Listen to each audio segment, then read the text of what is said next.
Hello, everybody. Welcome to another session of Comic Week. We're on our third day of Comic Week webinars, joining our team in Europe. We're going to wait a few moments for the room to fill.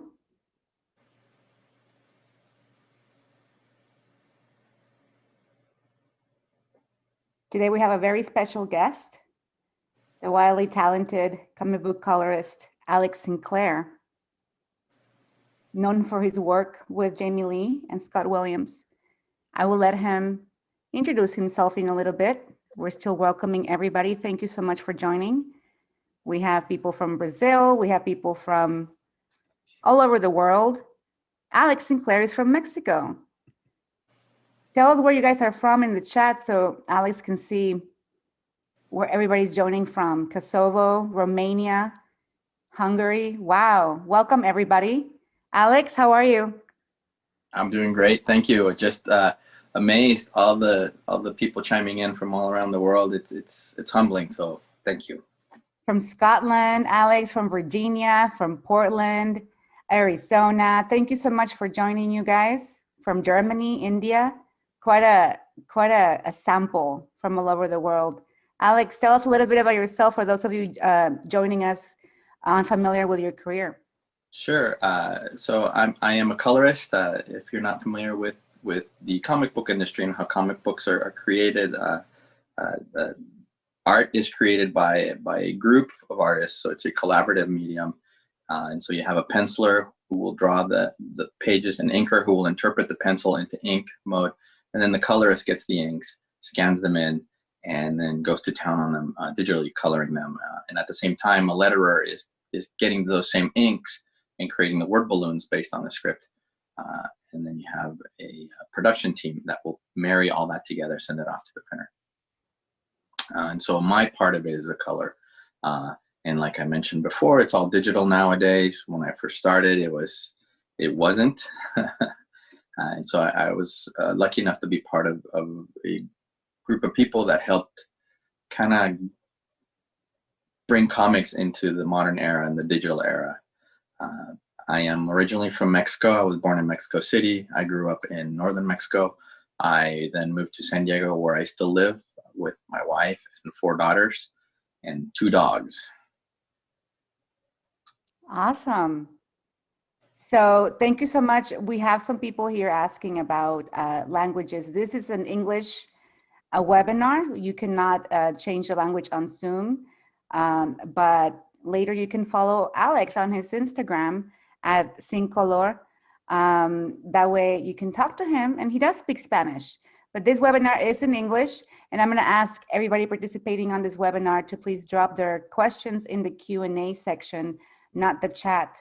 That way I can keep track of all the questions and get Alex to answer your questions. So please keep them coming. He's going to demonstrate what he does. He's working on a Cintiq and in Photoshop, and he will show us for about an hour what it's like to start a coloring process. Go ahead, Alex. Let's go ahead and check out your process. Okay. All right. So I thought that, I'd give a little bit of a history of color. Yeah. And so we're going to talk a little bit about what coloring used to be before computers were used. And so, as people in the past worked in color, it was hands-on, manual, on paper. And what they would do is they would create these color guides, and then they would have to code each color. And if I'm going to go ahead here and toggle over to my screen here, show you kind of what the color limitations were back then. So as you're looking at these are these color charts. Where back then these charts, I think the maximum amount of color you could use was 278 colors.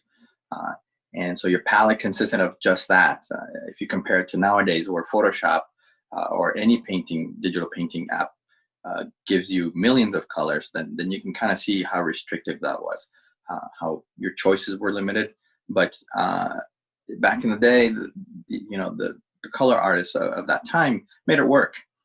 So each color had its own code. The code was designated by the percentage of magenta, yellow, blue, or black that it had. And so if you had a skin tone, you know, your Y2R2 was your kind of standard skin tone for a Caucasian character. And so as you worked in the industry, you kind of memorized these codes. When I was trying to break into the industry, people I was showing them my color samples, they would compliment them, and then they would ask me if I knew how to code. And initially I didn't. So I had to learn from another colorist that had been in the industry for a while, and she taught me how to code. I never really ended up memorizing the codes because the way I got discovered is I sent samples in for a talent search that Jim Lee and Homage Studios had in the early 90s. And my samples all had coding on it. So after I sent the samples in, Jim called me like a couple weeks later, and the first thing he said, "Hey, we got your samples, we really like them, but we don't use codes anymore." And so it was almost anticlimactic that I had, you know, taught myself how to code, and then I don't need to know how to code. And so I was brought into the studio. He asked me if I would be interested in helping them create a digital studio, a digital art coloring studio, which of course I said yes to. And 28 years later, I'm still doing it. And so I'm going to show a sample of what a color guide looks like from back then. This is from one of my favorite series ever done. It's Hulk versus Batman. And so hopefully as this focuses, you can kind of see the colors are there, and then you see the little codes coming off the colors. So one of the things that this would afford a colorist back then was that you didn't really need to represent the color, the true color on here, but just an estimation of it, because you knew you were going to code it to a specific color anyway. So back then they used markers, they used Dr. Martin's dyes, and then once the guides were done, they would send to a company that would then physically like cut out. It's called a ruby lith, so it's kind of like a fruit roll up, but it's a film that then you would kind of peel off for when you printed it. Anything that didn't have the film on it, the ink would go through that area, and so they would do percentages of 25, 50, 75%, and 100 ink. And by mix and matching them, that's how you would get the printing of the comics. So you'd have someone there painstakingly cutting all of these little shapes of every panel and every character, and to create the film for printing. The other process they would use was they would print the inks onto a hard Bristol board, and then put an acetate sheet over it that would then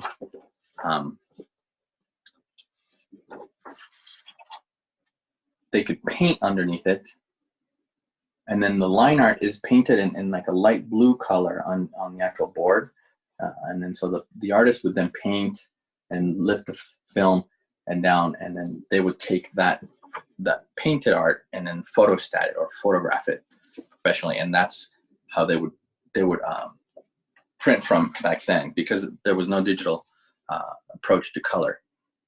So when I was brought in, I was asked if I could try and use Photoshop to paint, to make it look, to paint with color.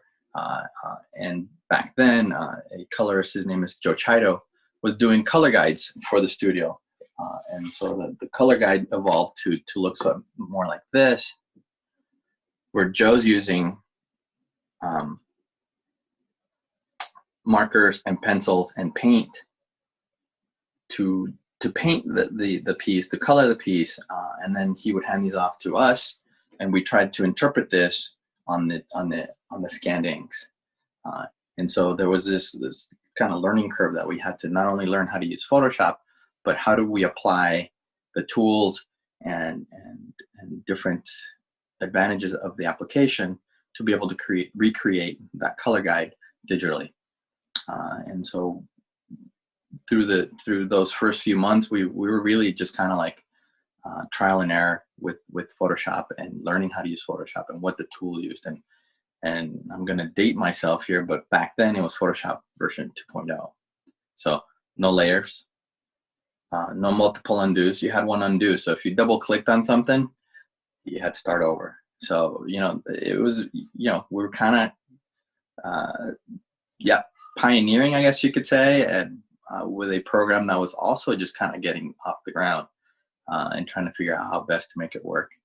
And on equipment that is compared to the equipment that we have nowadays is, like a turtle in the hair. I think the processor on your iPhone 11 is faster than the processor on the computer that I was using back then.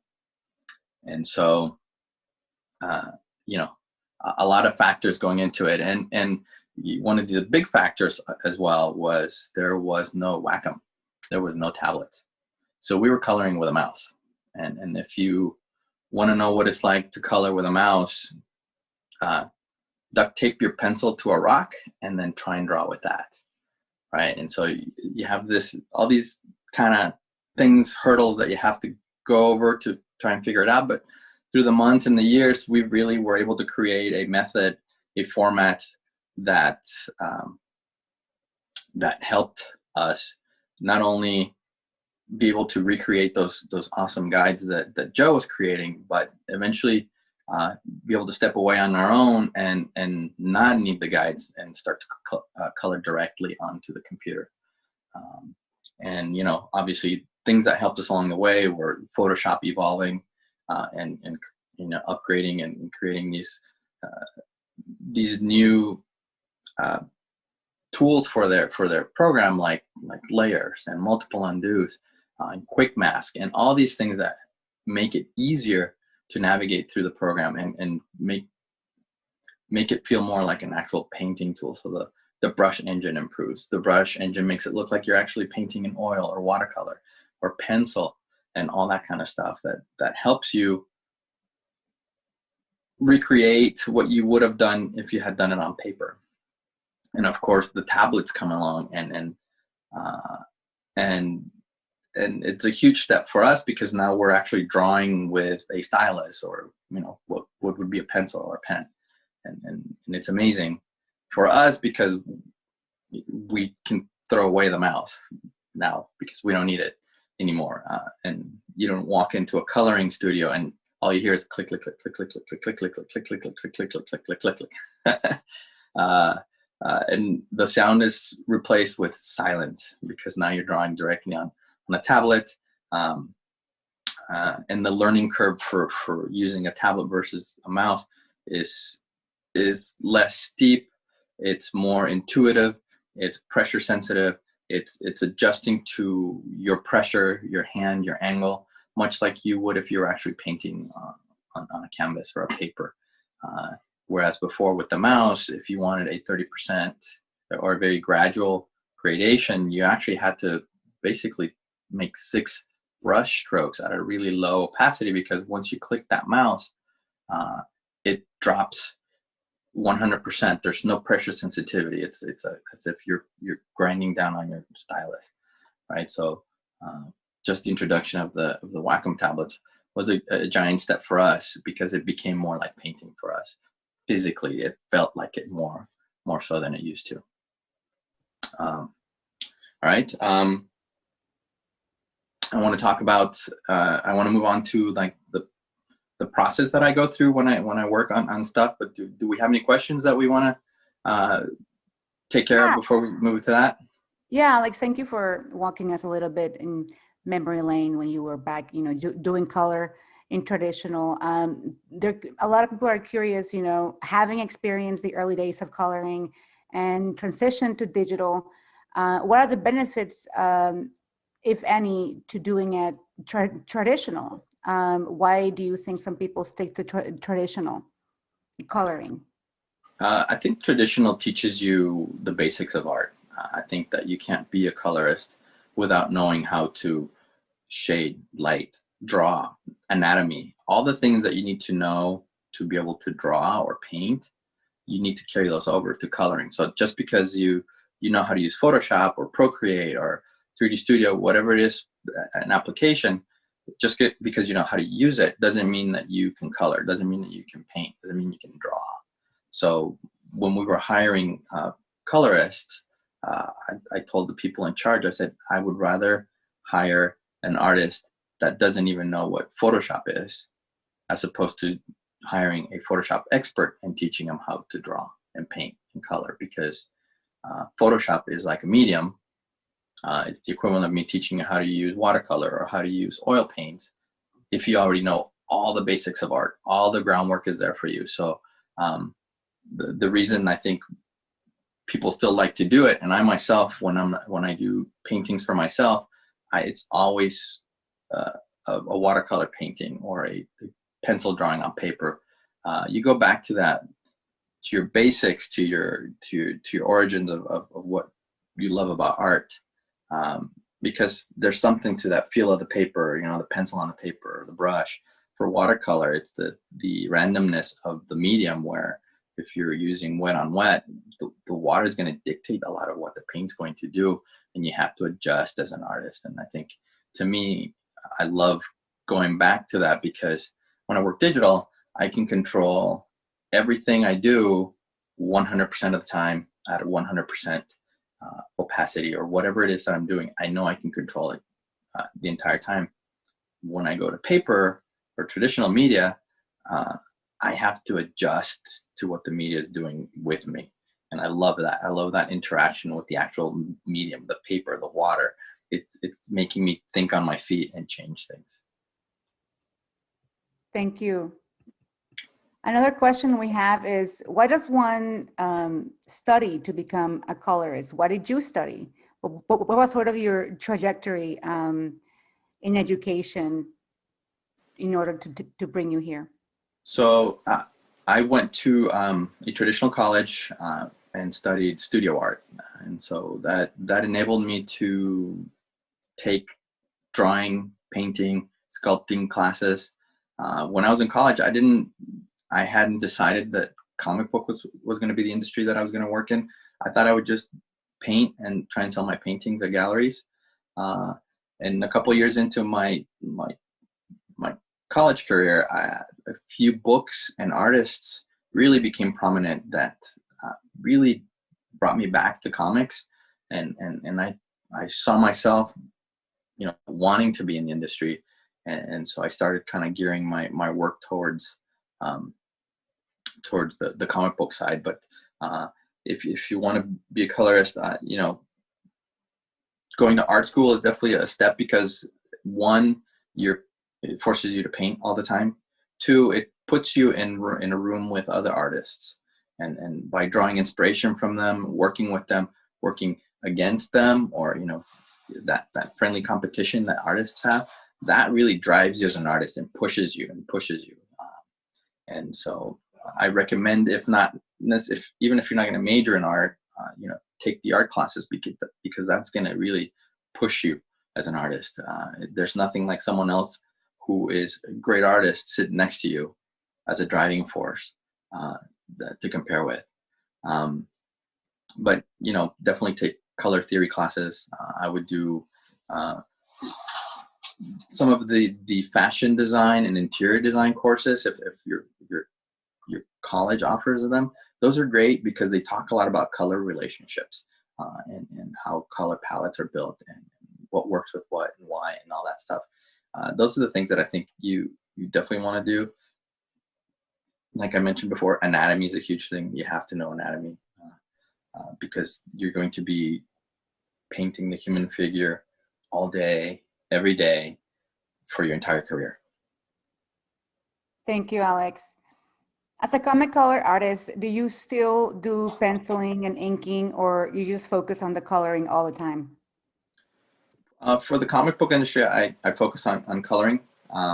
I do draw for myself. I draw and I paint, but it's not superhero stuff.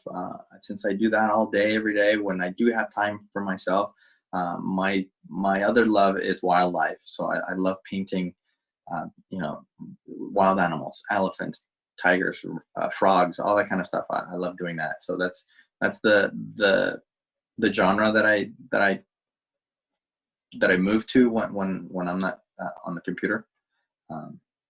That's what I love to do. So, but yes, it's weird. I can go 6 days straight working and have a day off, and I'll sit and draw. And it'll be, you know, I'll draw a gorilla that day. But it's I'd rather do that than, I don't know, just watch TV or something like that. Thank you, Alex. Prisca Vanessa Lopez wants to know, what things are very difficult in your work? Probably the most difficult thing about my work is deadlines.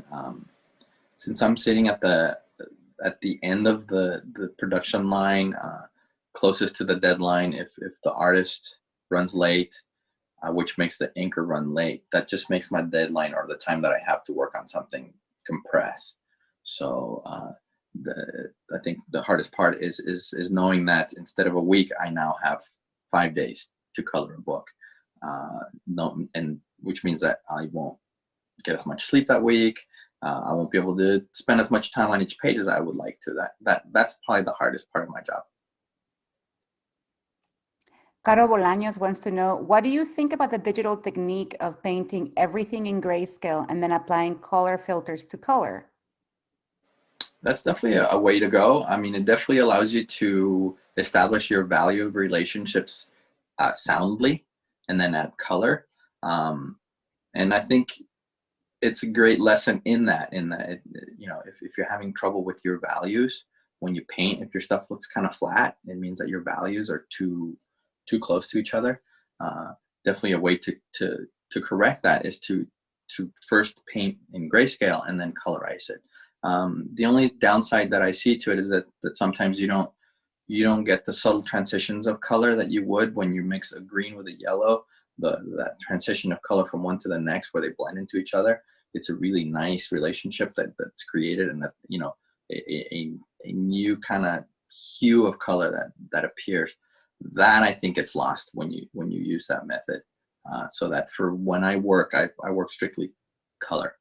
If I'm working in just grayscale, it's because it's a flashback or a special effect or something like that. Somebody's asking, Alex, when you're working, do you usually use multiple layers, like a lot for rendering, or do you simply use 1 or 2 layers for it? So the short answer is I actually color on 1 layer initially. So all the rendering is done on 1 layer. And once I'm done with that, all the special effects, the color holds, I start to add layers. I think I average maybe 3 to 4 layers per page, and that's it. But all the rendering is done in 1 layer. And that goes back to the slow computers we had back then. Because first of all, we learned to color without layers as an option because Photoshop didn't have layers, 1. And 2, the computers were so slow that the less layers you had back then, the less compromised the computer was because it didn't have to compute all those different layers. So, you know, I tend to, you know, paint and color digitally like I did back then because it was the most efficient way. It just became my second nature. I apologize. My watchdog is. No, he's being a good watchdog. Yes. That's amazing. He's a loud watchdog. Apologies. And so out of just that habit, I learned to just color on 1 layer and keep it that way. So we have a lot of questions on color blocking and how you decide, you know, what kind of blocks you have to create for a certain scene. Are we gonna get to watch you play a little bit around with colors? Yeah, so that's actually a great question because it leads us right to what I'm doing next. And as I'm coming over here, we're gonna talk a little about how I work, and let's do this so that we can see it large here. Okay, so the way I approach each book, because to be a good colorist, you need to be able to tell a story in color. So doing covers and pinups is easy because it's just a one and done kind of a thing. And much like a penciler, one of the things that when people ask, what should I do? What do I need to know about being a colorist? My first thing is like, you have to be able to tell a story with color. Because you can really ruin the flow of the art if you're not helping with the storytelling. And so one of the things that I do is I will actually read the script and open each page of art as I'm reading that page. And then what that allows me to do is it allows me to start to break down the story, because not every comic is linear. So page 1 to page 22 isn't really the story going in that way. Sometimes the scenes bounce around. So you'll have one scene and it'll skip to a flashback and it'll come back to that scene, and then it'll go ahead to now and then drop back. So there's a lot of bouncing back and forth. So one of the things I'll do is I'll take the story and then separate it into scenes. And that allows me to then establish palettes per scene, so that as you're reading it, as you change palettes, the reader, whether they know it or not, immediately recognizes that as a different setting, a different time of day. Something's changed. It's like a cue, a visual cue that will then go along with what they read that's coming up. So this is all the inks for the Superman #6 book. The script is by Brian Bendis, the pencils are by Ivan Rice, and the inks are by Joe Prado.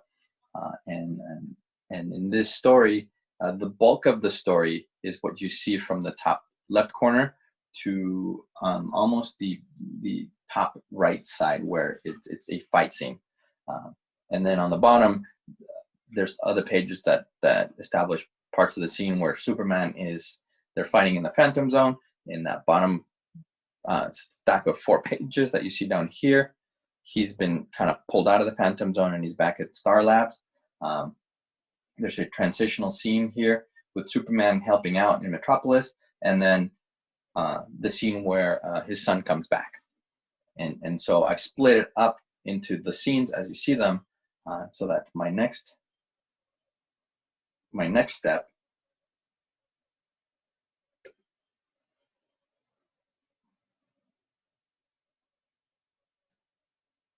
is where I'm visually going to kind of assign a main color to the page. And this goes back to Joe Chito. Joe Chito taught us a lot about color and how almost bathing a page in one color will give it this kind of cohesion within it. And then if you have 4 or 5 pages next to each other that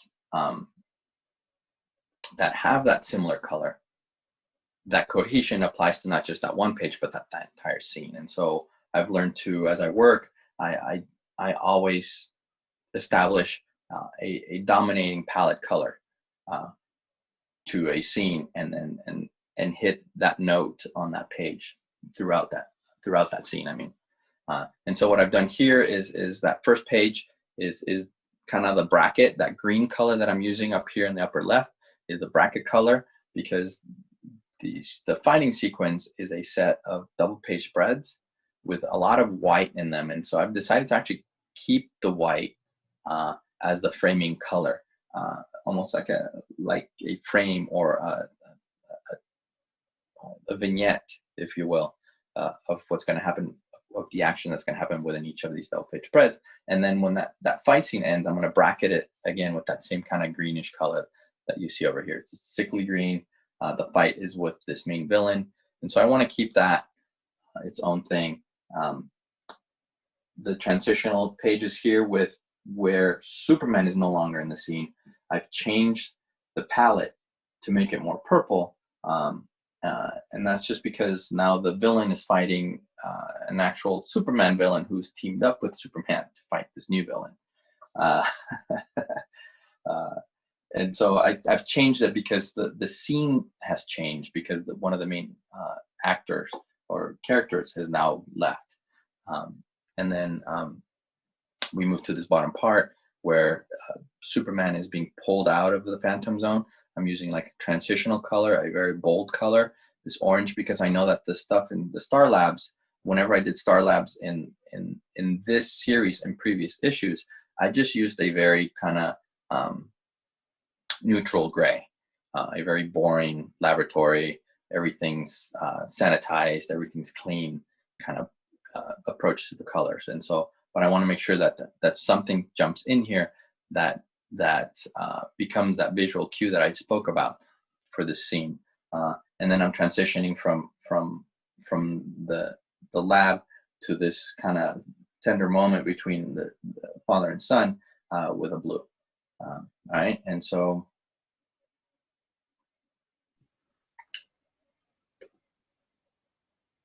Alex, yes. how much influence do the old traditional color palettes have in digital today? Marisa Martins wants to know. I'm looking at your palette here, and I'm not sure if you got it from a guide or just your favorite colors. What influenced you to pick these colors? Are they? It's influenced from a lot of things. It really is. It's some of the old comic books. It's movies that I've watched. It's newer comic books that I've read where I like what a colorist is doing, and where they used maybe two colors that I hadn't used before together. Those are the kind of decisions that I'm making. But at the heart of it, I'm really just, the decisions I'm making are more about what's going to help the story the best. And I'm drawing from all those sources where it's either a graphic novel I read, a movie I watched, where maybe that particular scene reminds me of that moment, or that scene in that movie, and I go, oh, I can use that palette, and I drop it in, and I'm able to kind of keep that feel for the scene that we're doing on the comic book. So a lot of things, sometimes it's one main influence, sometimes it's three or four. It's really, as an artist, you draw from all your past experiences, and I think that's kind of what I'm doing. I'm pulling from different parts of my life, or movies or books that I've read and things like that help me create that, help me make that decision. So a collection of influences. We have a lot of questions regarding, reference books, if you use them or if you have like a predetermined palette for certain projects. But I guess your answering is that it comes from all over, from just the mix of all of your influences.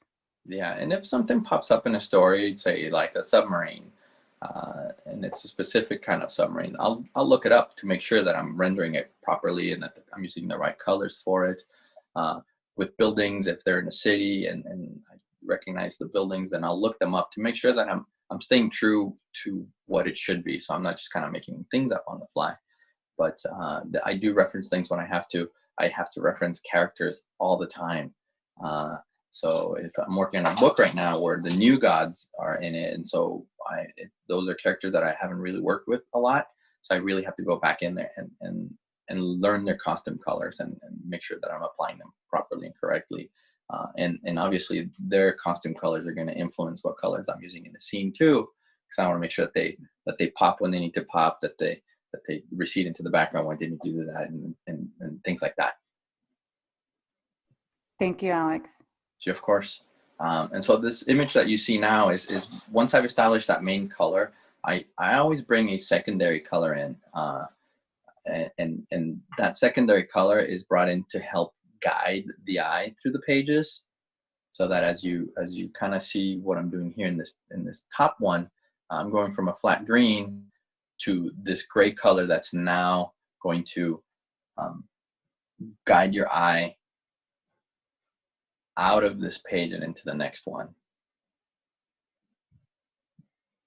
And so as you're seeing, by adding that second color, there's like this movement that's happening now within a page, so that in this second page that you're seeing, your eye is kind of moving down and then up diagonally into that next set of pages. And then that orange color is coming diagonally down, and then that blue color is pulling you out into that next page. And so that I'm almost creating movement with that secondary color, and then the gray again pulls you down towards the bottom left and then straight across the page to guide your eye and back out into the next. And so as we kind of look at the rest of the pages, you're seeing these almost really just simple shapes of color that I'm going to refine later on but using these colors to pull you through. So like in this bottom left corner, I'm using blue and orange, which are complementary colors, to really pop. So I'm really using an orange behind Superman,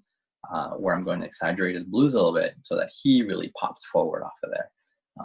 And then use these, again, blocks of color to guide your eye through the page, so that as you're kind of seeing these little gray shapes and their counter colors, kind of helping move your eye from panel to panel. And if you notice, I'm really mimicking what's already there in the art.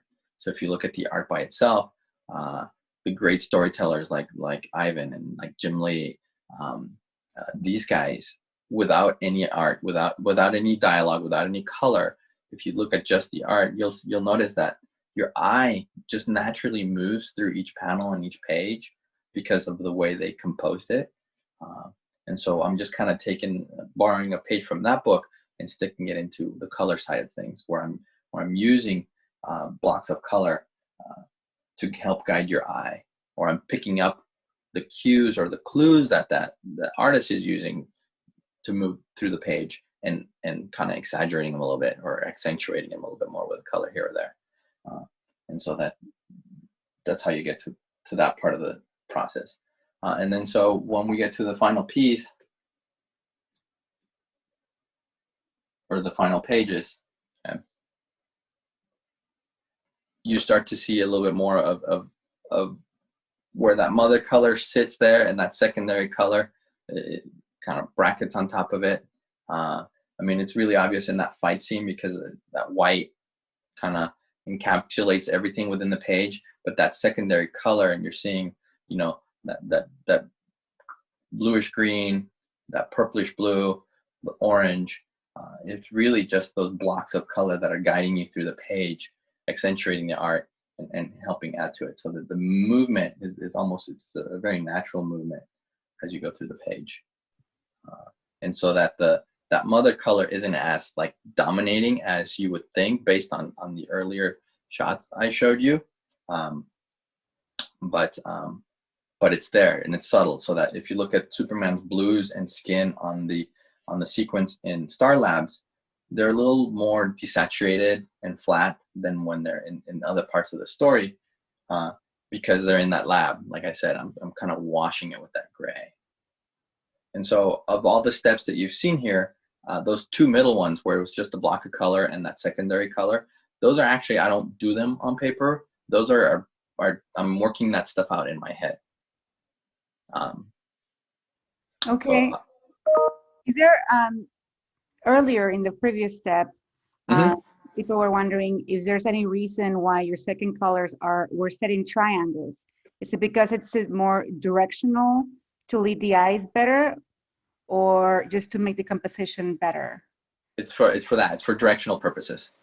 So that the movement, you can't help but follow that thick object as it narrows and almost becomes an arrow. Your eye just kind of follows it naturally, and so that I'm very purposely creating these color shapes to help guide the eye through each panel, and from one panel to the next, and the panel to the next, and throughout the page to the next page. And like I mentioned before, the artist is already doing that with just the inks, and so I'm just kind of adding to that. It's almost like I'm dogpiling on this storytelling concept that is the key concept of being a good comic book penciler and colorist.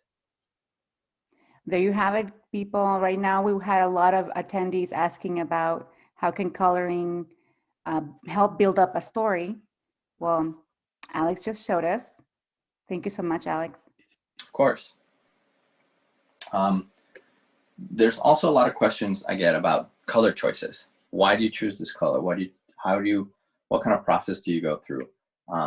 And I think one of the ways that I can best explain this is by showing, again, the thought process. So if we go through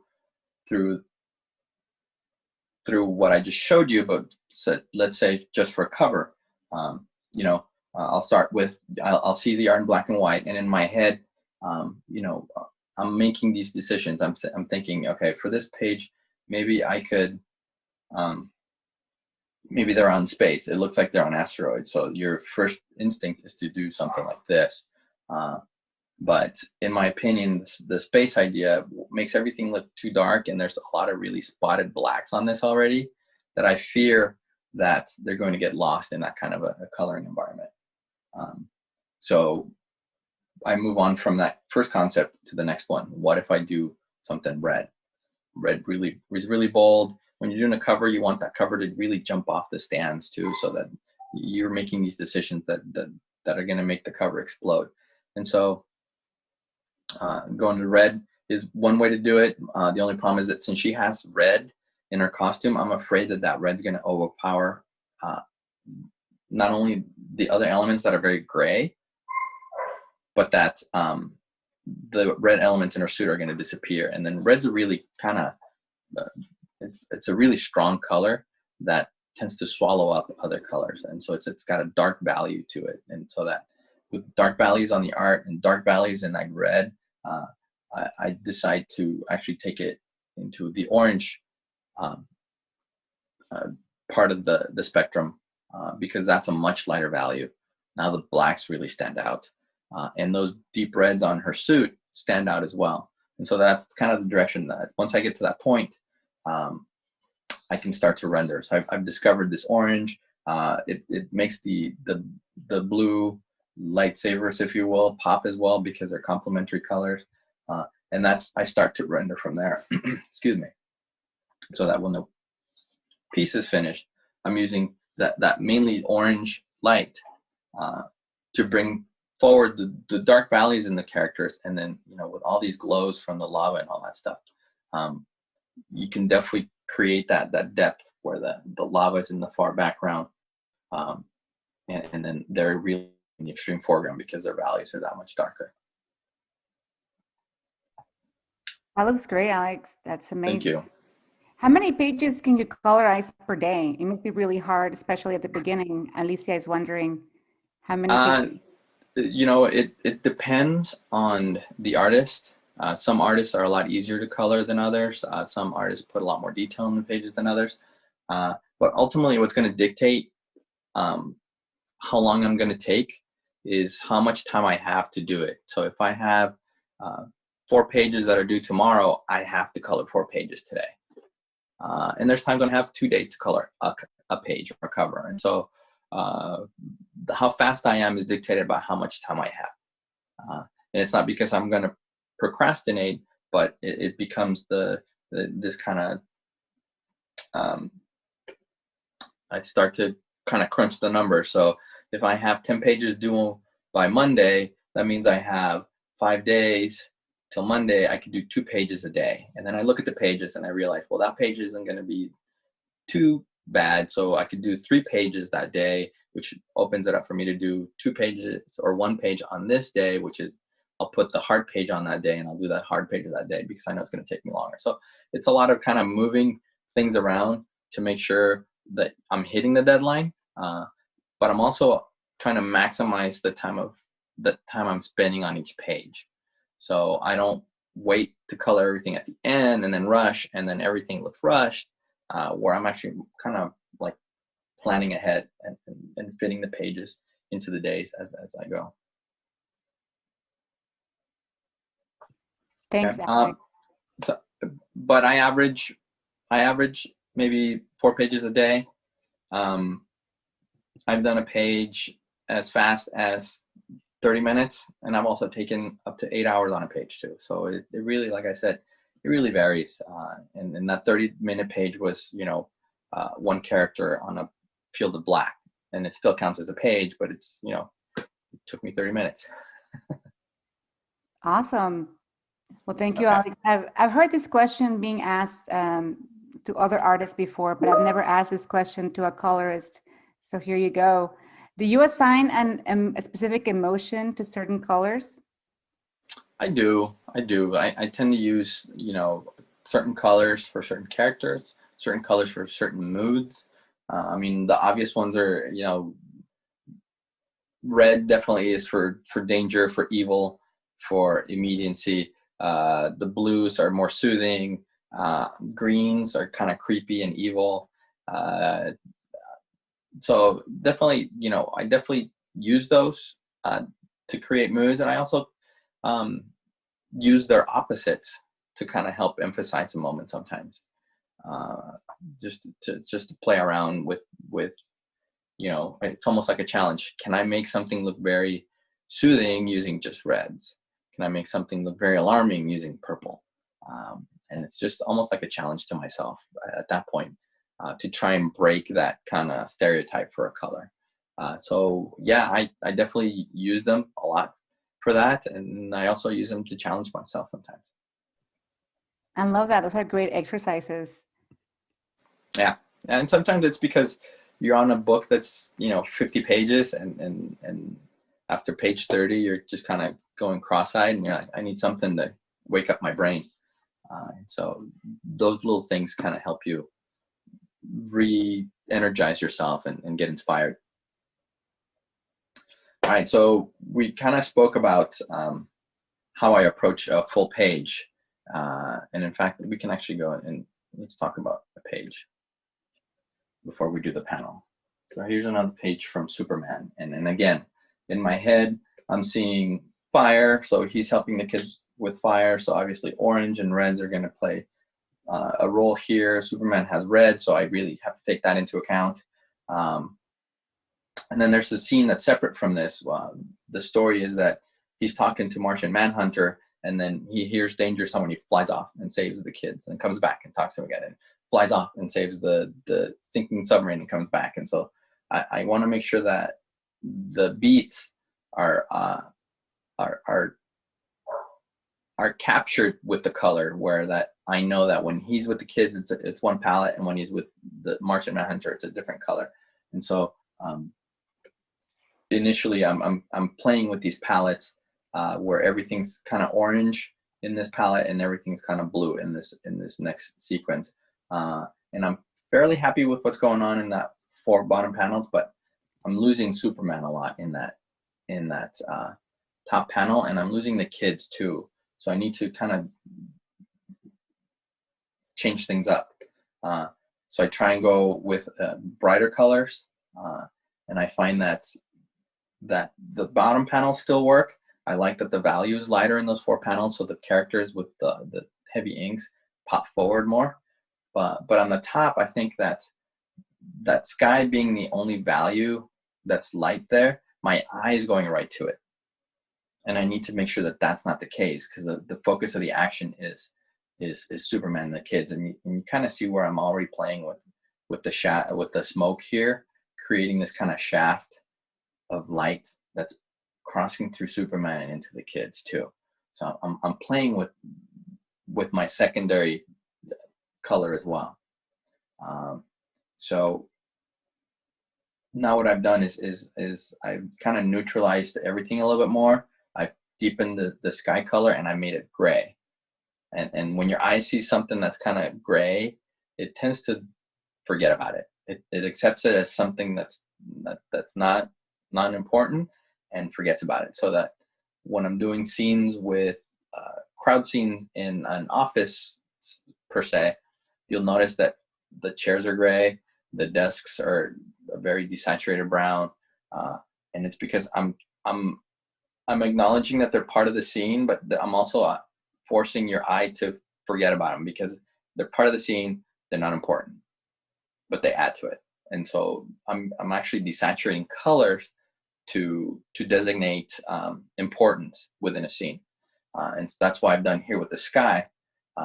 And I'm using the yellows in the windows and in Superman's chest and his belt to kind of guide you in to these kids. And I've changed the color on her pants and her clothes so that they're a little bit brighter. They have a little more yellow in them. And so does their skin. So I'm adding this kind of light orange to everything that needs to be lit, or that is important, to pull it out of that kind of dingy background.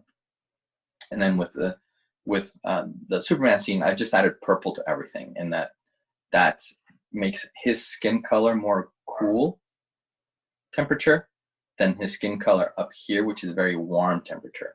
And so we're flipping that, right? We're flipping the scene. It's fire, warm, heat. Down here it's calm, cool, and so the colors are reflecting what's going on, much like the question about the mood, right? And then so that when I go to render it, I'm using, again, the shafts of light, the yellows, the bright colors to really move the eye through the page diagonally from top left to right, and then everything over here is kind of moving in these kind of U-shaped these U-shapes, I guess you could say, from Superman to Martian Manhunter, the building, the two of them, and then the two of them again, and so guiding the eye initially helps the storytelling here as well as the color choices. The contrasting temperatures is what I settled on here. Wow, you really brought it up to life. I was really happy with your first example, and then you kept adding stuff. Wow, I love it. Steve wants to know if you prefer coloring the hyper-realistic look for comics or the more stylized comic book coloring. I like both, to be honest. Hyper-realistic is what I do the most. Working with Jim and Ivan, I definitely get that, and so I tend to lean towards that. But I really enjoy doing the more stylistic. I just did a story for the Catwoman 80th anniversary story, and that was a very stylistic, simply rendered 8 pages that I really enjoyed, because it's harder to do more with less. And so that with less rendering and less colors, you really have to make the impact with less information. And I think, to me, that's a cool challenge. That's something that I love to do. And it's also a great break from going, doing something like this, jumping onto that 8-pager and then coming back to this. It's a cool kind of almost like a vacation from what I'm used to doing all the time. And it's, again, a great challenge artistically. I bet. All right, and then I want to talk one more thing about, we talked about covers and pages. I want to talk about panels, so that as we're going through all these processes, the thinking is the same. Where I'm crowd scene in Hawk World, and they're meeting all these leaders from around the universe, and I'm trying to figure out what color scheme is going to work. And as I'm trying to color this, my instincts are to maybe make it night, so that if I light it from the front, then everything is going to pop. Immediately I realized that going with a night sky is not going to work, because Superman's wearing blue, Superboy's wearing blue, Supergirl's wearing blue, and so I'm going to start to lose them if I go that route. And so switching it up, so I lighten it to daytime, and it works better. But again, it's this blue thing that now mirrors the color of the floor, and I'm really not liking that. I need something to pop it, and so I switch it, and I completely switch it. If you notice, I've actually made pretty much every background element now warm colored, and which makes the blues in Superman's suit richer, and in Supergirl and Superboy, and so that that kind of really rich blue really pops forward. And then I've made that kind of middle ground of the leaders. All their colors are pretty desaturated. So again, I've taken the more important colors and made them saturated, and the less important ones just kind of grayed out, and then the warm colors in the background. And so creating those 3 levels of depth, right? The foreground, the middle ground, and the background, and by establishing these, saturation levels, and then value levels is where I'm going to come in and really make sure that warm color doesn't overpower the cool color from the foreground with the rendering, so that when it comes in here, those golds are going to white because they're getting hit by sunlight. That sky in the background is almost turning white as well. And so I'm creating, again, these levels of color, and I'm adding some smoke in the ground here to play with the value separation. So now the blacks, the inks on those characters turn to a color, so the inks on Superman and those foreground characters really just kind of get pulled forward because they're the strongest value on the page.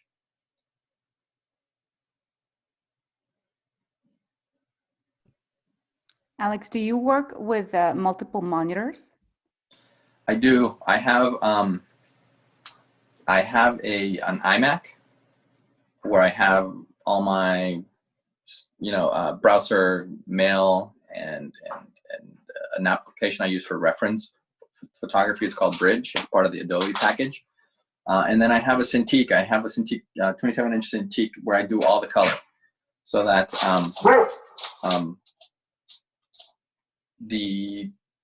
all my palettes and page are on that one Cintiq. So what you're seeing right now on your screen is what I see as I work.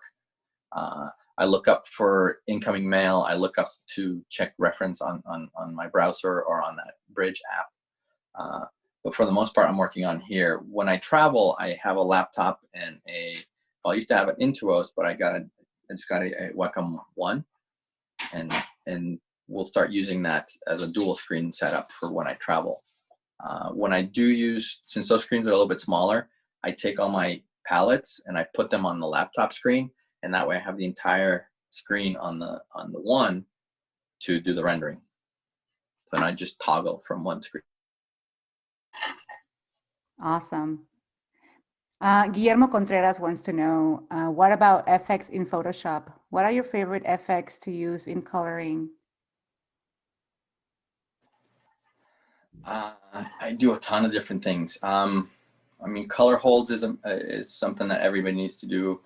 Color hold is when you take an ink line and you change it to a color, so that the outline of her lasso, maybe Wonder Woman's lasso, to make it look like it's really glowing, you take the black ink line and you change it into like a goldenrod color, so that it drops the value, and when you make it glow, it makes it look like it's glowing that much more. So I love color holds. Explosions are fun to do. I like doing, I don't know, it depends on the piece. I think that's part of the challenge. How can I use the effects to create? I love doing bat signals in the sky, and I love painting those by hand instead of just kind of cutting and pasting a bat signal and filling it with color. I like to make it look like it's actually hitting the clouds. So there's kind of a wave to the light, and the beams of light are cutting into the shadow, all that kind of stuff. Kind of get geeked out that way. Because you see that stuff in the movies and it looks so cool, and you're like, oh, next time I do a bat signal, I'm going to do it like that. And so you try and make it look, realistic, or, you make it so that when someone looks at it, they think it's as cool as you thought it was when you watched it in the theater or in your TV screen. Thank you, Alex. Somebody on Facebook was asking a little bit earlier Mm-hmm. about the fire effects. Are they brushes, or do you do them all by hand? So they're different brushes. I have kind of a bunch of brushes, and actually I could probably do this and show you. So if you look at my screen on the bottom right, those are my tool presets for brushes only, so that as I'm kind of scrolling, I don't even know how many there are. But they're brushes that either came with Photoshop, or that I've altered from Photoshop, that I've built myself, or that I've purchased and altered. I think there are links that we're going to be giving you either during or after the webinar, and where I show there's links to how to create your own brush, which is, I think, something that everybody needs to know how to do, because no matter how many brushes you use, you're always thinking, this brush would be great if it could do this. And the brush engine for Photoshop is so incredible that you can make it do that. You just need to know how to do it. And so I've included a link for the Adobe tutorial on how to build your own brush, and customize it, and how many ways you can customize it. I also included a link for Kyle Webster, who used to build brushes and sell them. And then in the last few years, Adobe has actually purchased them, and you can download them for free if you own Photoshop. And so I've given you that link as well, so that you can download them.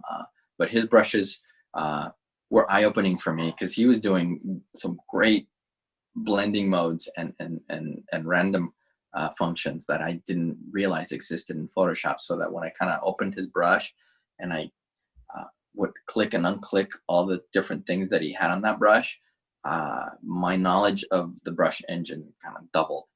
And so some of his brushes are on here, and some of his brushes that I purchased and altered are in there as well. And so that there's a little bit of everything in those. Fire, I think I use 4 different brushes to do fire. I have like an initial one, and then I have a second pass, and then I have the little kind of embers that come off of fire. I have a brush that does that too. And so that it's layering, much like you would when you paint, where you do your first wash and then you do a second wash and you paint again.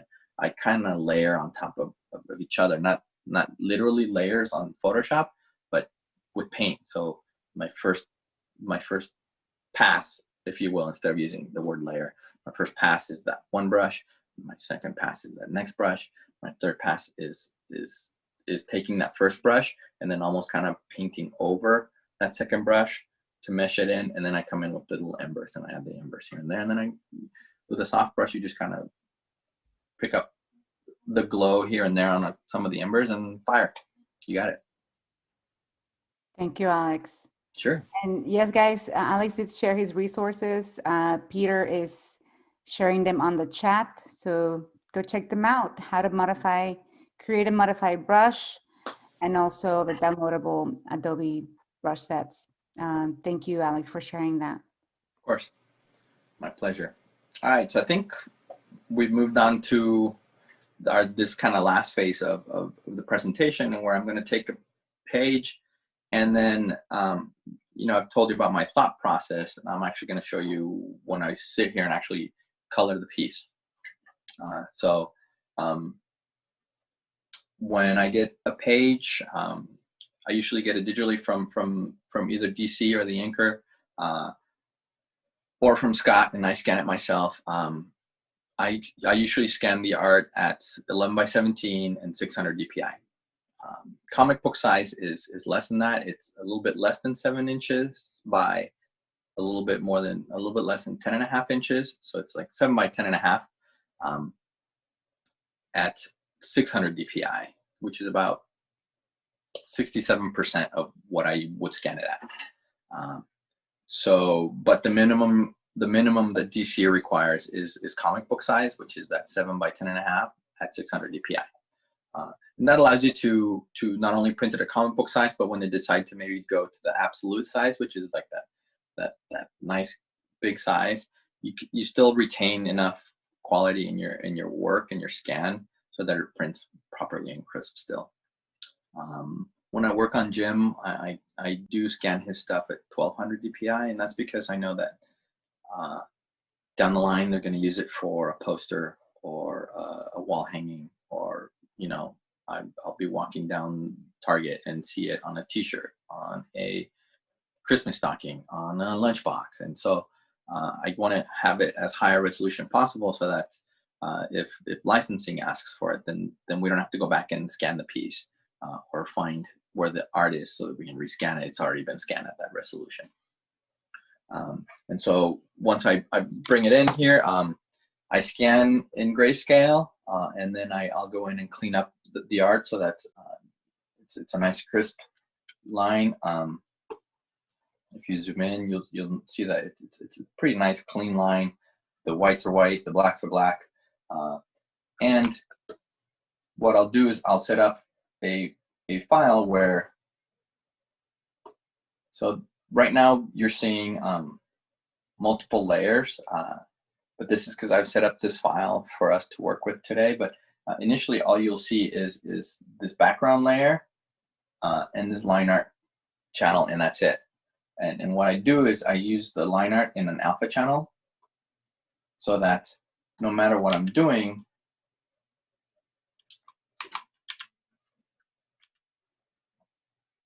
with the color, if I'm on an alpha channel,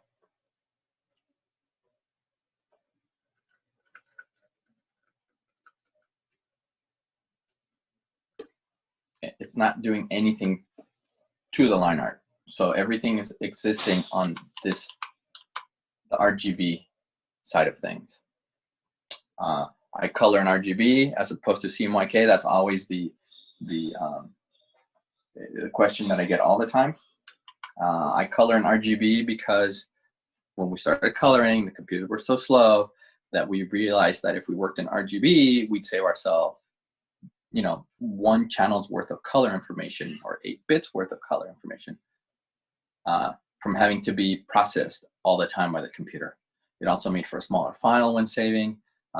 And we kind of stumbled upon the fact that that in RGB mode, the screen blending painting mode, the color dodge painting mode worked a little more subtly than when you're in CMYK mode. And so again, we, through our process of trying to figure out how to color comics, it was those decisions, right, that we decided to color in RGB because it was more efficient, but stumbled upon the fact that it opened up more rendering modes for us, and so we stuck to it because it made it more versatile for us to work with.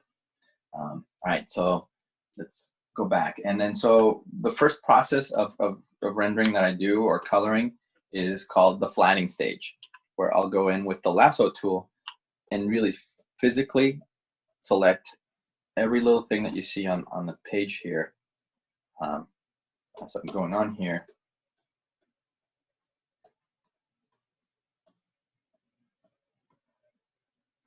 It's the most, I would not necessarily tedious, but there's not a lot of thought process involved in it. It really is just selecting and filling with the color. But it's a vital process, part of the process, because it's going to allow you to select things easier down the line. Okay, and so for the speed of, for the sake of speed, and the fact that I'm not very, I don't like flattening too much, we're gonna skip that step. we're gonna go to flats. All right, so once it's flatted, it looks like this. And so flatting, I don't want to just kind of skip flatting too quickly. It really is lasso tool and bucket. And then I use the pencil tool to clean up if it's not done properly. But it really is just about selecting with the lasso. Some people ask if using the magic wand will work, and my answer is sometimes when you have work like this, like Jim's, where it's very there's a lot of cross hatching and all that kind of stuff, the magic wand will only work to a certain extent, so that even though I can select this with the wand, I still have to select all the rest of it with the lasso, and at that point it's just much easier to select the whole thing with the lasso. And that's why I tend to use the lasso and bucket method from when I color.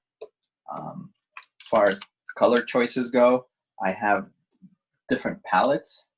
So if you're looking at my swatches over here, basically what you see here is what comes with Photoshop. I've added rows of it's almost like gradient maps of the different colors. So there's reds, there's blues, there's greens, there's skin tones, browns, yellows, and then I've added another row. Those first 3 colors, that blue, gray, and gold that you see, are Batman standard blue, gray, and gold. The next set of colors are chrome. There's the colors that I use for chrome. And then that far right row is skin tones, different skin tones for different ethnicities. And then some kind of yellows and golds that I like. There's a Superman blue and red. And then greens, like a spatter of different greens. So Green Arrow and Green Lantern all kind of come out of those greens. And then the last 2 on the right are the light blue is what I put into every eyeball and every teeth. And then the pink is the inside of the mouth. All right, and then these become color palettes. character palette. So this first row is Batman, this second row is Superman, and so this palette is Justice League specific.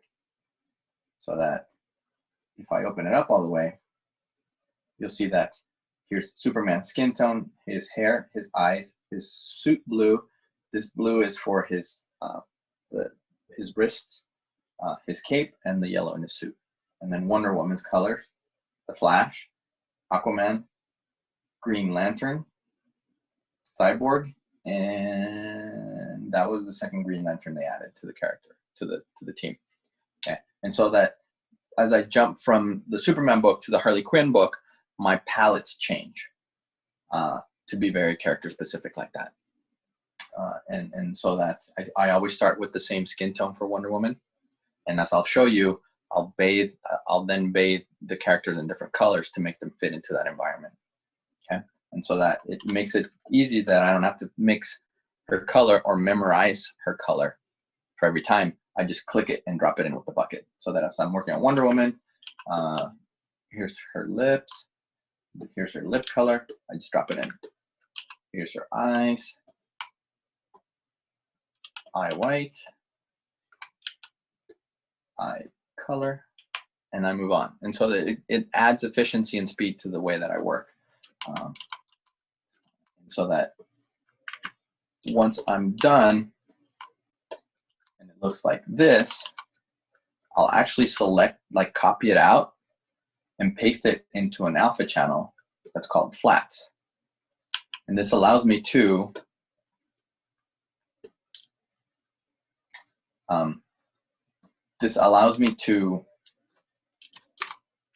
sorry, my Photoshop's acting up. This allows me to go back in and select things. Let's say that I had it rendered already. So that, let's say that if I had this part of her suit rendered, let's actually show you what I mean. Let's say I had this with highlights, and I need to go back in and edit it, but it wasn't selected. Instead of having to use the lasso again to go through it all, I go into this flat channel, I click the magic wand on it, it selects it, and now I can go in and change it. And so some people will save the flats as a layer. I save it as an alpha channel. Again, the file's smaller. I can toggle between the flats channel and the layer or the color channels faster than if I'm having to go over here and click on and off, layer, layer, layer. It's just a lot easier because you can use hotkeys to do that. One other thing that I didn't mention that I use is a programmable keyboard. It's a gaming programmable keyboard, and if we can switch the camera, I'll show you the one that I use. This is made by Razer. It's called an Orb Weaver, and it's missing some pieces. It's very well loved. But basically what I do is I take the keyboard keystrokes and I program them into here. And then my hand just rests on it.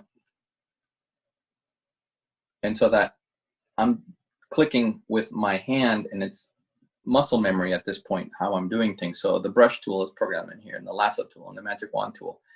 And by hitting one key, it's taking me to the flat channel. I'm selecting something, and I'm hitting another key, and it takes me back to the color channels, so that I'm just flowing from one alpha channel to the next by just hitting one key. So that I'm programming it all into here. I'm no longer looking at the keyboard or trying to find a key in the keyboard. It's all here. Since it's all within one hand, everything's kind of, yeah, it's at my fingertips, literally. And so that's, and through the years and use of this product so much, I've now, I've become that much faster because I am not hitting 5 keys anymore. I'm hitting one key and the computer's doing it for me because I've automated it. I made it into a macros. And so that one key gets me here, brings me back, and I'm moving around. And so that's, again, I'm trying to make my work process as efficient as possible for those times when I do have to color 6 pages in a day because the artist was late, and et cetera, et cetera. And so I'm trying to make this as fluid as possible for myself. Okay.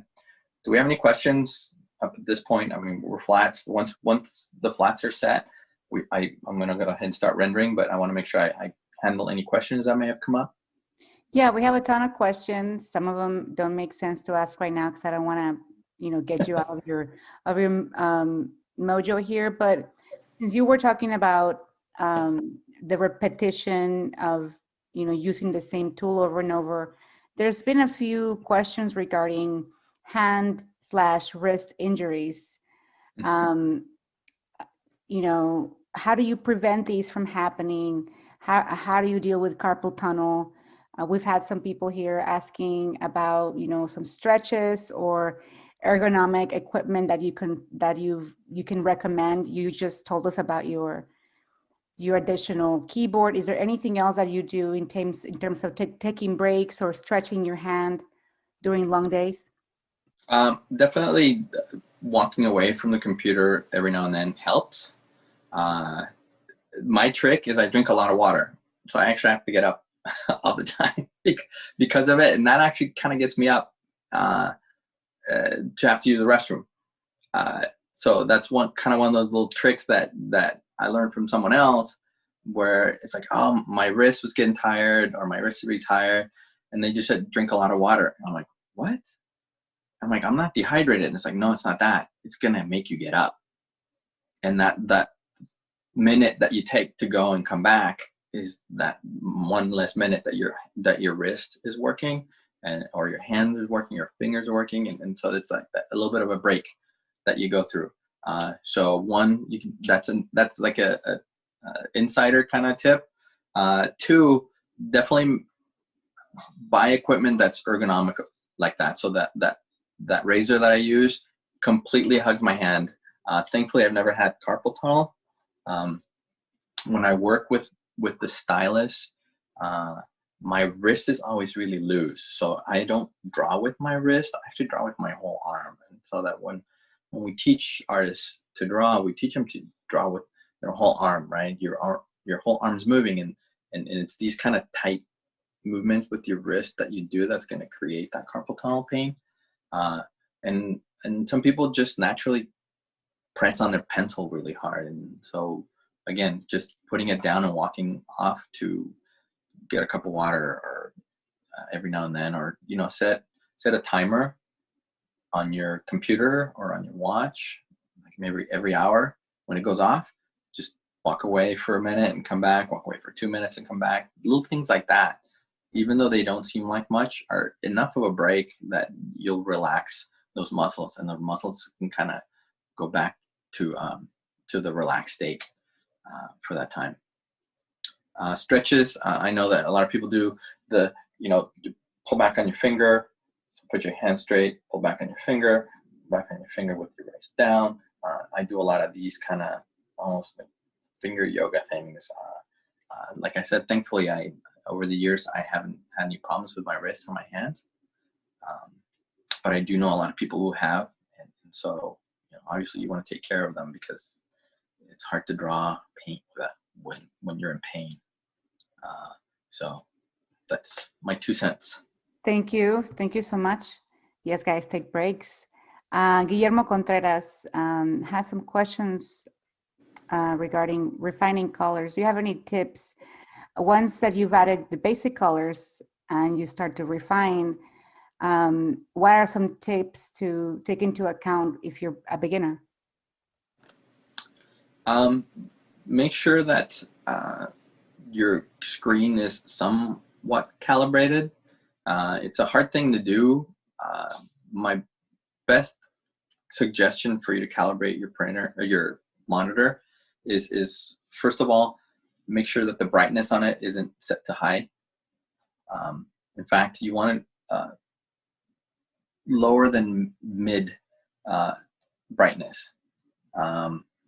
If you can position yourself so that there's no light behind you, then that's better. In fact, the lights that are behind me right now are throwing me off a little bit, because I'm so used to working with no light behind me. So I don't have any light behind me.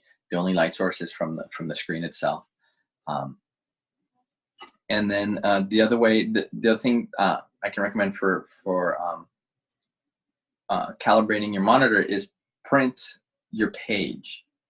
If it's printing like mud, that means that your brightness is too high on your computer, right? So what you want to do is you want to adjust your monitor so that it's printing, so it looks like what's printing on the paper, because ultimately that's what you're working for. You want to make sure that what you're producing here on the screen is printing properly, because that's the medium that we work in. It's paper. That's it. It's comic books. Thank you, Alex. Julia is watching and she's having a lot of trouble with lighting and values. Do you have any recommendations, maybe some books that teach lighting and value very well?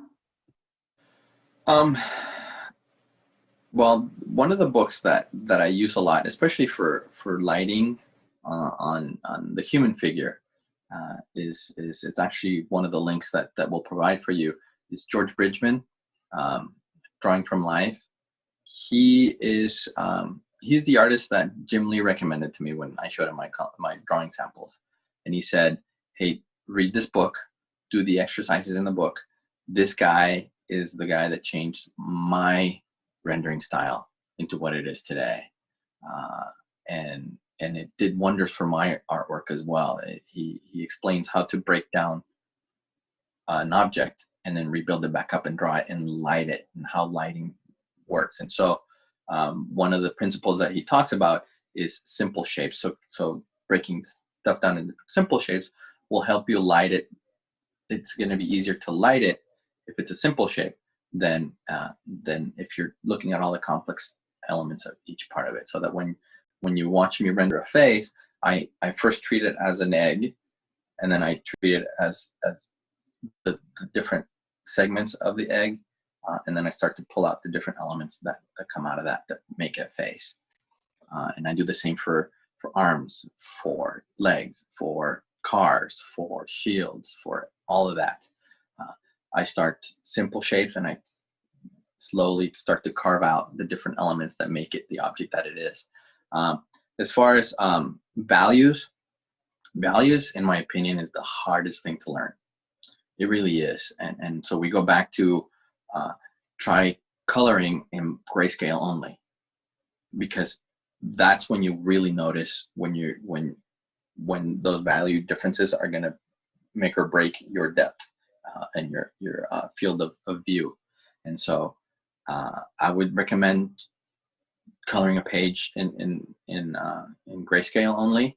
If you want to check your work that you've already colored, you can take your page and then convert it to grayscale and see where your values are lacking, or where your value differences are lacking. And then once you realize what you need to work on, you can bring it back to the color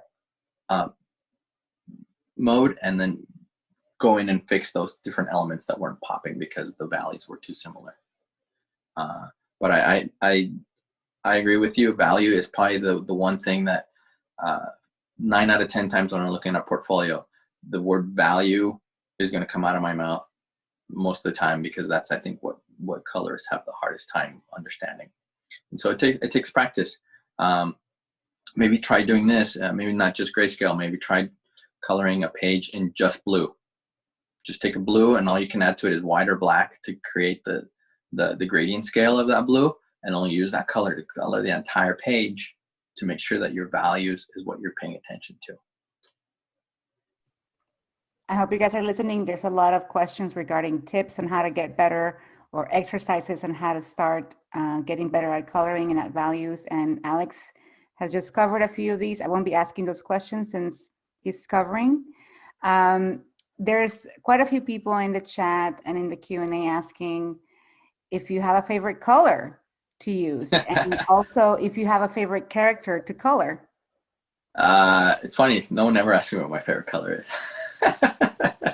No way, I don't believe that. You're a colorist. I know. They ask me everything about color except what my favorite color is. My favorite color is like a midnight blue, like a nice dark, deep, meaty blue. For whatever reason, it's a color that I not necessarily like using, but it's a color that I I wear a lot. My clothes, I have a lot of really dark blue clothes. But it's maybe because it's a soothing color for me. It's a calming color for me. It's also a dark value, so it's also kind of like a powerful color. I don't know. It's something that I definitely like. My favorite character to color is Batman. He's the easiest and the hardest character to color. He is also my favorite character, period. And so the fact that I get to work on my favorite comic book character, it does not go unnoticed or unthanked by me each day. And so,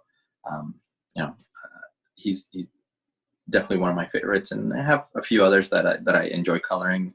I like coloring characters that are kind of off or weird or have a specific element that's really cool, like Hawkman because of his wings and his helmet, Wonder Woman because of the lasso, because of the shield, and most recently her new suit has been really cool because they changed the textures on it. So I like that part of it, of coloring her.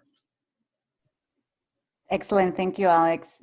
And several people, believe it or not, have asked if those are rubber ducks on the shelf behind you. Rubber ducks. Rubber ducks. There's one rubber duck. Where is he? I don't know. Somebody's asking, they're looking at your figurines behind you and they're wondering what they are and if they're rubber ducks on the shelf behind you. I don't know. There's a lot of figurines. So I do have one Batman rubber duck. I just don't know where he is. The figures that I have are like the Justice League figures are up here. These are the lanterns from Blackest Night. So these two guys are Cliff and Norm from Cheers, which is my favorite TV show. And then up here, busts that I've collected over the years. What else can you see? There's kind of some figurines from, what do you call those? Pop characters. And then this is my ink pot award that I got a couple years back. And then the art that you see is art that I've kind of collected from friends or colleagues that I've kind of bought from them or exchanged with them. I'm trying to find where the duck is. I don't know what they said. Maybe it's the orange duck. Is that it? I'm not sure. Oh, this is a magnet that a friend of mine, Javon Kirby, made of the Thing. Oh, it's the Thing. Oh, I love it. Yeah, he made these himself with foam core. They're super cool. So I grabbed them. It's JJ Kirby. He's an amazing artist, a good friend. A shout out to him. Awesome. Some people have been asking if you do live streams like Jim Lee, or if you thought about it, doing some sort of Twitch channel or YouTube lives like the one you're doing right now, but on your own. Right. I have done like Instagram live. The one thing that holds me back from doing that regularly is that I work on interior pages that will kind of reveal what's going on in the comic book before it releases. And so it kind of holds me back from being able to do that all the time. Every now and then I'll ask permission and they'll grant me the permission to be able to do a live stream on a cover because it's already been announced or we want to hype up that particular book or something like that. But I would love to actually do that. And the other factor is time. DC thankfully keeps me busy. And so that I don't have the time to be able to kind of sit there and chat about a page that I'm working on because I have to kind of jump on the next one and et cetera. Hopefully my schedule will open up a little bit and I'll be able to sit down and do that. It's definitely something that I'd love to do in the future. And then the other thing that I do is I work with Will Portacio, Ryan Benjamin, and Carlos Dianda. We have an art program called Comic Pro Bootcamp. I believe that's, again, one of the links that we'll provide for you if you're interested in becoming a better comic book artist or colorist. We offer classes virtual. They're virtual right now. And so if you're interested in any of those classes, we definitely have the spots for people to come in and work on their trade. And we call it boot camp because we basically kind of give you an assignment and you turn it in and then we critique it and you go back and you kind of tweak it and we keep critiquing it again, much like you would in an artist studio environment. but we we we limit the time that you can work on it, because in a deadline environment, a freelance environment, that's really what you do. It's like, hey, we need a cover by Monday. It's for Batgirl, and this is what the story's about.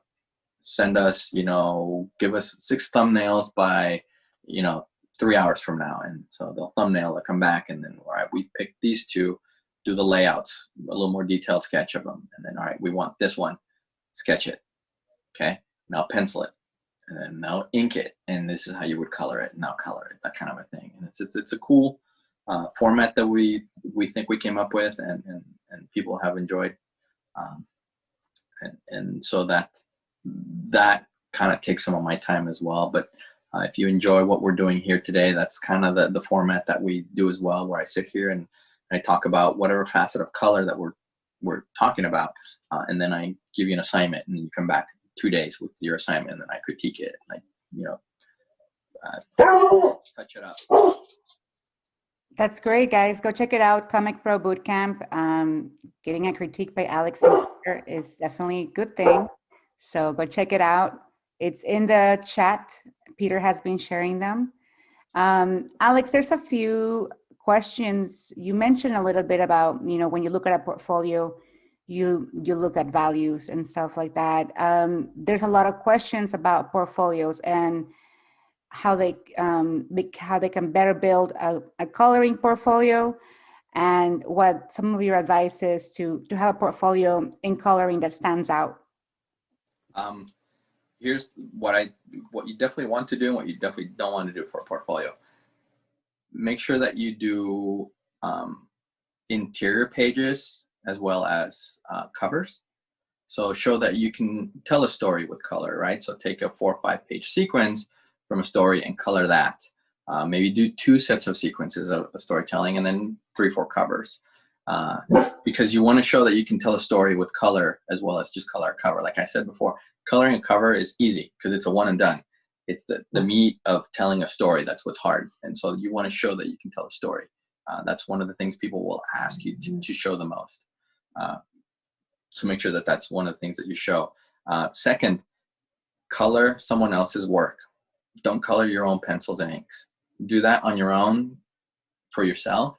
But when you're showing a portfolio, I would say color someone else's work. That way you're focusing on the color side of things, right? Because when I color my own work, I'm fixing what I messed up in the pencils, what I left out in the inks. And so I'm so worried about that I'm not 100% focused on the color. And I've done color long enough that I know that I can do all those things down the line. But if I'm coloring someone else, I don't have to worry about the pencils or the inks. I'm just reading them so that when I'm coloring them, I'm coloring them properly, but I don't have to worry about it, right? And so I would definitely say make sure you're coloring someone else. I would say even pick 2, 3 different artists to color to show that you have range too. I can color Jim, I can color Amanda Connor, I can color Brian Hitch. Those 3 artists are completely different from each other, right? And if you can show that you can do that and tell a story, there's no way that you can't find a job in the industry. So you covered the portfolio question. There's also a lot of questions, regardless of the portfolio. Any tips you may give to people trying to break into the industry, the comics industry? There's quite a few artists watching right now who are, on the verge of starting their career, and due to the pandemic and other things, maybe their job search has been changed course a little bit. Some advice that you can give our viewers struggling with that? Yeah, it's tough. I know. I would say don't give up, right? If you love what you do, if you love being an artist, if you love the industry enough, you'll get there. You have to be persistent. You have to make sure that you're always drawing, you're always inking, you're always coloring, whatever it is that you want to do. You always want to do it because that's what's going to make you better. Professional athletes practice every day. No matter how much they make, no matter how good they are, they're always practicing because they always want to stay at that level, right? They're competing with other athletes that may take their position. So that's kind of what you want to do. You want to always draw, always paint, always color, whatever it is that you want to do. You got to do it every day, because that practice is what's going to make you more fluid. It's going to make it easier for you to do. It's going to make you better at it. It's going to give you those challenges, right? So, because I'm not good at drawing elephants, I'm going to draw until I'm good at them. Once I'm good at them, all right, well, who's next? Tiger, right? Who's next? Wolverine. Who's next? Wonder Woman. I'm always searching for that one thing that I can't do, to make sure that I can do it. So that when they ask me, hey, can you draw elephants? Yes, I can. Can you paint this? Yes, I can. It's because I know I've done it, because I've worked at it. And so that it's hard nowadays, I know, because there's no audience for you to show it to personally. But thankfully there's social media. So, use Instagram, use whatever to post your stuff. And I'm sure there's enough people out there that will check it out. If you put on there, I'm happy to accept critiques, and every now and then I've jumped in and critiqued people's work, just because I know what it's like right now and how hard it is to get that feedback. When they took the conventions away from us, it kind of broke that physical presence, that one-on-one experience that we had with us, with the fans, and the fans with us, and I miss it. Like, you have no idea. And so I'm sure the fans do too. So the 5 minutes with an artist, speaking with an artist one-on-one like that is very valuable, and it's one of the things that we've lost. But it doesn't mean that it doesn't exist out there. And then there's artists out there who are kind enough to take a little bit of time and have the time to be able to give you feedback. So don't get discouraged. Jump on there. Show it to your family too. Sometimes getting that, hey, that looks great, is that little push that you need that day. If you're not getting any feedback from other points, just put it in front of people. That's excellent advice. And we miss you too, Alex. We used to go see you at the Artist Alley all the time at Comic-Con. That's where I met you, thanks to my colleague Pam, who introduced me to you. And yeah, you always had such a large line, people just waiting to talk to you. We definitely miss you, and we're glad you're giving talks like this to help us stay in touch. Our friend now here in the Q&A wants to know if you've ever tried coloring Japanese manga panels aside from DC Comics. You know what? I have not. I have such a respect for manga panels that I would love to. I would actually love to color a book or a series, a manga series, just because, like I said, it's such a different thing for me, that it would push me as an artist. It would make me second guess myself, my process. It would probably help me deconstruct the way I do things or approach them. But it would be an awesome challenge. I would love to. I think it would be awesome. We've done kind of adaptations of manga stuff here and there, but nothing that's true to it. And I think that's definitely something I would love to see myself do. Thank you, Alex. We have a paisana, a Mexican, Prisa Vanessa Lopez, asking, I live in Mexico, but I'm wondering what I could do to enter the comics industry in the English industry. Do I need English? Can I do it from Mexico? Apart from the portfolio advice, what other advice can you give Prisca from Mexico?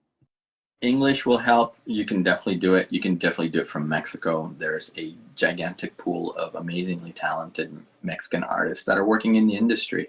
A lot of colorists are in Mexico, so much so that they always ask what's in the water in Mexico, because a lot of talented colorists are popping out from over there. So Marte Garcia is from there. Leonardo Olea, Francisco Herrera, Ramos, Edgar Delgado, all these guys live in Mexico, work for Marvel and DC and other companies. I think, pretty sure they all speak English. I know Marte doesn't like to speak English too much, but you don't necessarily need it, but it will definitely help you. I would almost, try and find out who the local artists are there, and reach out to them, and see how it was that they were able to break into the industry. I moved here when I was a teenager, so it was a lot easier for me since I lived here, I think. But like I said before, you'll find a way. You'll find a way, because if you love it enough and you want to do it enough, you definitely will find a way. So if you really want to do it, try and reach out to these guys down there, and ask for their advice. What can I do? Who can I reach out to? That kind of thing. And definitely tune in tomorrow, where we're going to have Luis Morocho from, I think it's Peru, show us some of his techniques. It's going to be an all Spanish webinar. And also Raven, a Mexican comic artist who's going to teach us a little bit about storytelling. These are all artists working and being very successful in their motherland, in their language. So don't skip it. Tune in tomorrow. I agree 100%. Yes, I hope to see you there, Alex. I have a question for you. I know that you work a lot on Photoshop, but a lot of people here in the chat have been wondering if you've used tools like Clip Studio Paint or any other digital art program that you've used in the past before, besides Photoshop. I also use Procreate when I'm on my iPad. So when I switch to the iPad, I'll use Procreate, and mostly because that's kind of the if I'm on a plane, it's easier to hold the iPad than a laptop into this, into that, into that. So it's more of a convenient thing than anything. It's also a program that's very, very similar to Photoshop. And so I use it, like I said, when I'm in the process of traveling. But once I sit down to actually prep the file for printing, it always comes back to Photoshop, because I know the separation process, the setup that I have, settings that I use, all that really help me. What am I trying to say? I know that by using those settings and that setup, that the page that I'm going to output will print properly in the end, and it's going to print the way I want it to print. And so that I'm always bringing stuff back to Photoshop, no matter what other programs I'm using. And so that I go back to what I know. I go back to what I know will help me produce the best page that I can. Thank you, Alex. Anna Magby is wondering if you did an internship when you were starting out. I didn't. Initially, when Jim invited me to come into the studio, he said, "Hey, why don't you come over for a couple weeks? We'll see if it works. We'll try things out." And I said, "Sure." And I actually came in, and I guess you could have called it an internship, because I didn't get paid. For 2 weeks, I came in and I just kind of colored stuff and was teaching myself Photoshop at the same time. And at the end of those 2 weeks, they gave me a piece to color that saw print, and they paid me for it. And that's when Jim said, "Hey, it's working out. If you want to stay, we'd be happy to keep you." And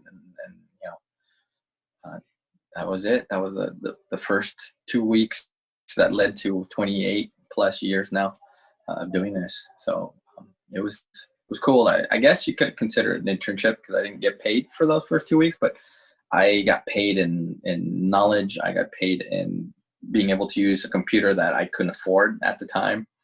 I got paid in sitting and talking to guys like Joe Chido and Jim Lee and J. Scott Campbell about art and comics.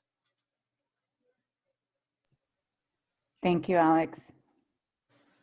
I don't know if you can show us, but several people have asked which work is the one you're the most proud of. Do you have a piece that you always go back as your favorite piece you've ever worked on? Oof. That one's hard. Like I get asked that. I get asked, "What's your favorite book that you've ever worked on?"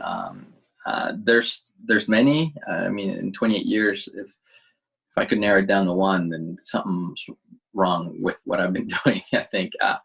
but like books wise, I get identified with Batman Hush a lot. It's a lot of people's favorite Batman series ever, and so it's definitely one of mine. Blackest Night is also one of my favorite series. It's also one of the hardest series I've ever had to work on. I love the run that we've been doing on Superman recently with Bendis and Rice and Prado. It's been an amazing 4 years now of working on Superman, and so there's other books here and there, like Astro City is the book that I worked on that kind of put my name on the map, and so it holds a very dear place in my heart. It's a series that I will go back to when it starts to release again. There's plans to re-release Astro City, new stories, and so that I'm excited to stay on with my family, my Astro City family, and keep producing that book. Else, there's first from Justice League. There's Wonder Woman covers. There's posters that I've done with Jim. There's pieces I've done with Terry Dodson. It's weird because it's almost like, all right, so what's my favorite Batman piece? What's my favorite Harley Quinn piece? What's my favorite Flash piece? And so it varies, maybe depending on character. And if you say which is your favorite Batman piece, I'm probably gonna spout like 10 different ones. So it's kind of like your kids, right? Which one's your favorite? And you don't want to say because you're not really sure. And you really don't have a favorite because there's so many of them. Not kids, covers. Yeah. So it's hard. It's hard. I mean, let me see. There's the Wonder Woman number 750 triple cover that we did for Torpedo Comics. Jim Scott and I did. That's one that sticks out recently. There's a Flash variant cover that we did for New 52. That was Jim Scott and myself as well. There's a Blackest Night box set art that I did with Ivan Rice that comes out next month that I'm proud of. I did some work with Alex Ross. The first time he ever did pencil and ink work, he asked me if I would color it, and I was blown away that he would come to me, knowing how talented he was and knowing that he could do it himself. But some of that work that I did there, I'm really proud of the mesh. And he was really happy with it. So that's a great compliment. And then there's work with Frank Miller. Worked with him on Xerxes. I worked with him on Dark Knight 3. And so it's like, little, you think of him, brings a smile to your face. Thank you, Alex. That's awesome. We have a little bit of time left. I'm going to wrap up soon, but I will ask a few more questions. This one's Sure. kind of interesting. Is being a colorist a very competitive field? And in your opinion, what sets the great ones apart from just the good ones? It's definitely very competitive. There's a lot of us out there for not as many books as there are colorists. What sets the great ones apart from the good ones is the great ones are well-rounded artists. So the great ones are the ones that are told, I didn't know you could pencil, or I didn't know you could draw, I didn't know you could paint. And I think it's what every great inker and colorist needs. Like Scott Williams, he's an amazing inker. At the heart of it, he's an amazing artist, and he's been showing that lately because he's been drawing and showing his work a lot. And a lot of people are amazed at finding out that he could draw, when all along those of us who knew him knew he could draw, because obviously you can't ink the way he does unless you're an amazing artist. And so I think the great ones are well-rounded artists. The great ones are people who love comics. You have to love this to do it, I think. Deadlines, there's deadlines that will just hammer you and exhaust you. And you need to be able to get up the next day and say, all right, let's do it again. I really love this. Let's do it again. And I think you have to love what you're doing to be a great one. The good ones can take it or leave it, or be okay not working the next day on comics. I have like this need that I have to do it. I need to be able to. When I take a day off, it feels weird. Thank you, Alex.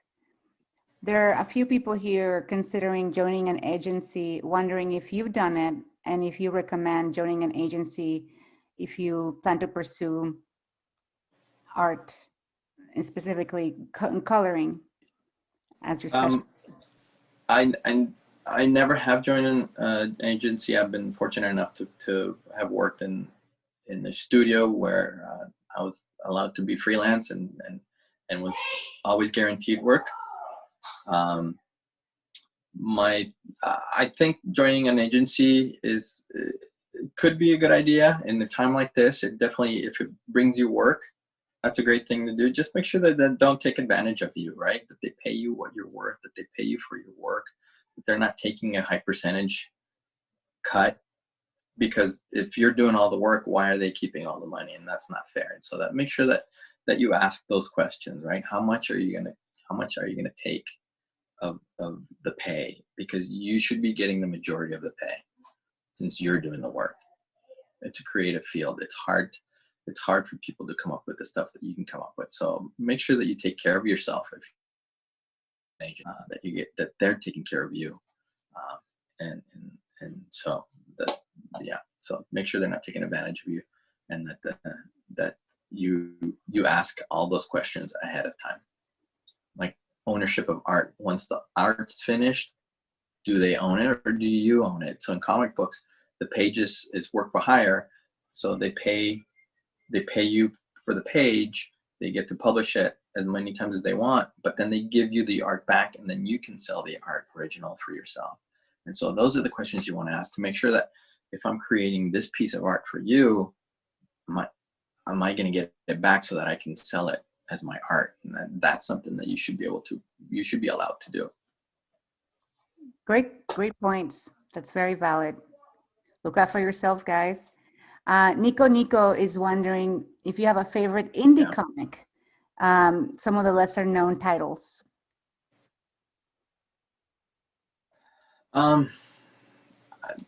Just like stuff that I've kind of, with Kickstarters, a lot of things are starting to pop up that I'm like, oh wow, that's great. Oh wow, that's great. So, and it's also sometimes work from people that I've worked with that they gone off thing. Jimmy Palmiotti is doing a book called Pop Kill, which is hilarious. It's a great read. It's a good book. Terry Dotson has his own series that he's doing through Image, which I love. Who else? Dustin Nguyen, his Descender and now Ascender series have been fantastic. So little here and there. The smaller indie books, I unfortunately I don't have that much time to read. I wish I had, and so that I'm not very well versed in everything that's out there. Well, we hope that this holiday break you get some time to go check out some indie titles. There's a lot of great stuff. You can also check out our feed. We sometimes feature a lot of these artists as well. Since we heard your dog so much, we have people wondering what kind of dog you have and what's his name. He is a Rottweiler. He is a 10-month-old Rottweiler who thinks he owns this house. That's his name is Bruce. Because he does probably, you see. So Master Wayne, and we just know him as Bruce. Bruce, oh my God, I love it. Well, thank you so much, Alex. We are about to head for the wrap up already. This is going to be shared on our YouTube. It's also saved on a Facebook for later viewing. If you miss any of the action today, or if you are just tuning in and we're about to wrap up, don't worry. It's all saved on YouTube. It's all going to be also available on our Facebook.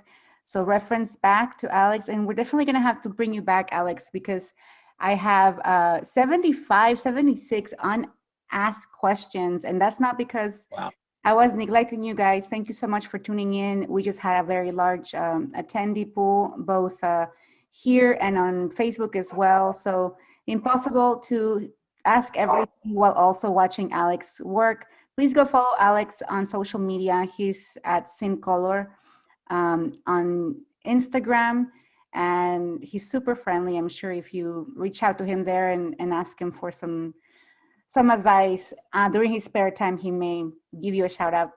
Any message you want to leave out to our viewers, Alex, before we wrap up? Any piece of advice as we wrap up?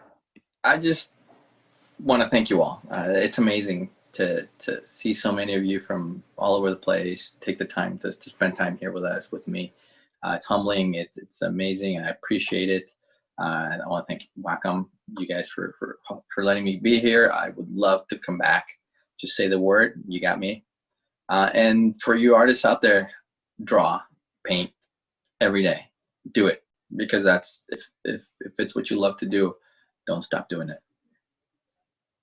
There you have it, guys. And absolutely, Alex, we are inviting you back, and I'm personally inviting you to do the same webinar in español conmigo próximamente, because I think we have a lot of fellow Latinos here who would love to hear you give your advice. Thank you so much, everybody. Estoy más puesto que un calcetín. Beautiful. I love it. There you have it, guys. We're going to bring back Alex for an español webinar. So tune in. We will be keeping you updated on that. And thanks to everybody who joined us. Team, or do we have any transitions here? Am I going to? That's right. Thank you for attending, guys. Please follow us on social media at Wacom or at Wacom Events to find out more. Again, follow Alex Sinclair on Sin Color on YouTube, and stay tuned for more Comic Week. We have an excellent panel coming up. It's a battle between Gemma Correll and Luke McGarry later on today. It's going to be really fun. So a little bit different kind of style of comics, but very entertaining. Do not miss it. My colleague Shireen will be hosting that. And we also, I believe, we have some promos available for those of you who joined. So I'm not sure, guys, are you going to show that promo code? I believe it's Wacom Comic Week. I think that's the promo code that we have, but I'm not 100% sure. I believe Peter will, yeah, it's Wacom Week all together. That way you can get $300 off Mobile Studio Pro on our website. So head out to the Wacom e-store and use Wacom Week, and you'll receive up $300 off the Mobile Studio Pro, one of my favorite products. All right, team, this is a wrap. Thank you so much to Alex, to Peter, and Sarah Jean for helping out in the background. See you next time.